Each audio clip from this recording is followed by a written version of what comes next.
Hypnotic Pattern. This is probably the most popular shutdown spell in the game besides sleep. It's an absolute eye-opener when you first use this on the battlefield and happen to shut down the whole encounter for a minute, which is plenty of time to hose down the encounter. I've been playing 5e for years and I've seen a lot of interesting uses with Hypnotic Pattern. Welcome to Pack Tactics, where we shut things down. Hypnotic Pattern, 3rd level spell, action, 120 foot range, 1 minute duration. You create a twisting pattern of colors that weaves through the air inside a 30-foot cube within range. The pattern appears for a moment and vanishes. Each creature in the area who sees the pattern must make a wisdom saving throw. On a failed save, the creature becomes charmed for the duration. While charmed by the spell, the creature is incapacitated and has a speed of 0. The spell ends for an affected creature if it takes any damage, or if someone else uses an action to shake the creature out of its stupor. Here is charmed and incapacitated. Remember, the enemy has 0 speed when under this spell. Just in case you're new to the game, let me make it more clear. If the enemy fails to save, they are shut down for 10 rounds with no repeat save. But Kobold, it's not a big deal. Enemies can shake each other. Remember, shaking takes an action. If they use that action, sure, they're recovering from the spell, but that means they can't attack on that round. They have to wait for their next turn to attack or dash or whatever. Anyways, it's a 30-foot cube. If you cast this in a building or dungeon room, then chances are high you might get everyone or half the encounter in the hypnotic pattern. It's not always the case, but that's what often happens.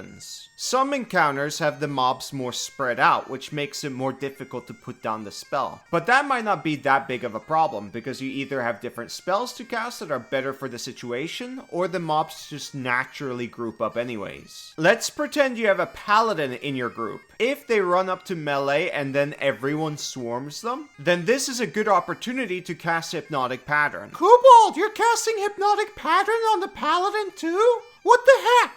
It's not a big deal. Paladins usually have good saves. They even have proficiency in wisdom saves. Even if, say, more than half the enemies fail, including the paladin, it's not a big deal. If your Find Familiar is an owl, then it can shake the paladin awake immediately. Remember, owls have flyby, and it says in the spell that the familiar can't attack, but it can take other actions as normal. Shake is an action. But Kobold, it says in the spell that the familiar rolls its own initiative. The paladin might lose a turn if the owl rolls badly. From my experience, most people homebrew Find Familiar to always take their turn right after your turn, but what you say is valid. So here's another solution. Dropping concentration is a free action. You can do it anytime you want. As soon as it's the paladin's turn, you can just stop concentrating, and that will let them take their turn. This is where you and the paladin out of game have to communicate if it's worth dropping the concentration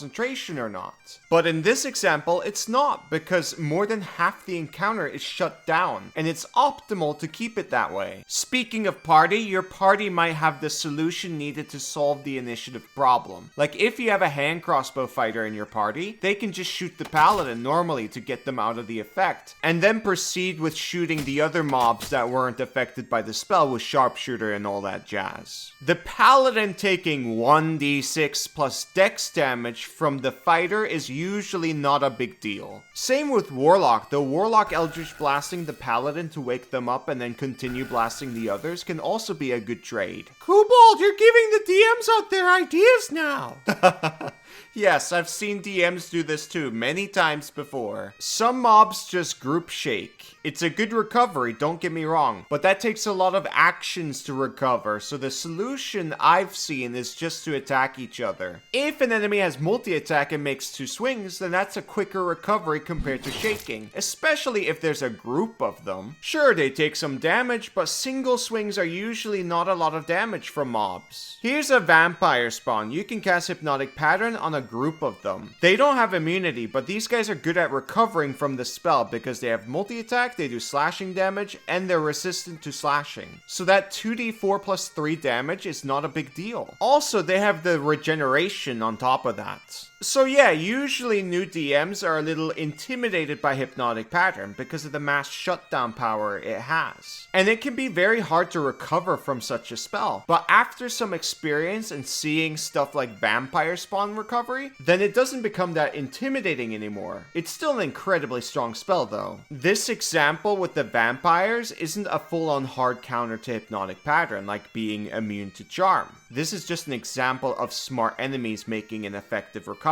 If you're fighting an army of giant crocodiles, they're not gonna shake or attack each other, obviously. They're not smart animals that help each other, so they're screwed. Kobold, why are there no gator stat blocks? I don't know, they probably don't know the difference between a crocodile and an alligator. Anyways guys, one last thing, and this is the most valuable takeaway from this entire video, I would say. But before we get into that, this video is sponsored by the Ethereal Expanse Setting Guide. Sail your ship across a sea of starlight. It's by the guys who made Grim Hollow, who make fantastic 5e content. Tons of lore and adventure ideas for your campaign in this alien world. Tons of new player options, including 12 new subclasses, new magic items, and many brand new mechanics like the heritage trait system, which allows you to build your character species with over 50 different traits to pick from. And best of all, ship rules, so you can build your own crew, upgrade your ships, and have ship combat. And lastly, there's 30 new monsters to slay, and you can collect them as trophies to hang on your pirate ship to scare the shit out of your enemies. Shit! I gotta say, I love everything about this. The trailer kicks so much ass. The song is super good. The setting itself is beautiful. The adventures look super fun, and the people who are working on this are really good with rules. So I believe the ship combat is going to be really good. And now the Ethereal Expanse is live on Kickstarter. It's absolutely stunning. I highly recommend you check it out. It's gonna be amazing. Back to the video. Immunities, here they are. It's everything. I got it from Cephalon, link in the description. You can press the percentage and it will give you a list of creatures that are immune. It's really good. Anyways, we're here to look at charms. Generally, beasts, giants, and humanoids are almost never immune to charm, whereas celestials, constructs, and oozes almost always are. Undead is basically a 50-50. As for aberrations, dragons, fae, fiend, monstrosities, and plants, they are a bit more commonly immune than the first list. But it's not too bad. The overall is not bad either. All of this is very useful to know, so you have less of a chance to waste your 3rd level spell slots. Anyways, that's all I really wanted to say. It's a fantastic spell. I do recommend you pick it up. End the video. Oh, and one more thing, and I've only seen this happen twice. It says in the spell that each creature in the area who sees the pattern must make a save. If you're fighting completely blind enemies that just rely on blind sight or tremor sense, then this spell won't work on them. Fun fact about enemies like that, let's say their blind sight is 60 feet. If you're away from that range, then they've basically got the blinded condition. You have advantage, remember that. There we go, now end the video. Remember to check out the Ethereal Expanse Setting Guide. It's now available on Kickstarter. Thank you for watching. Bye-bye!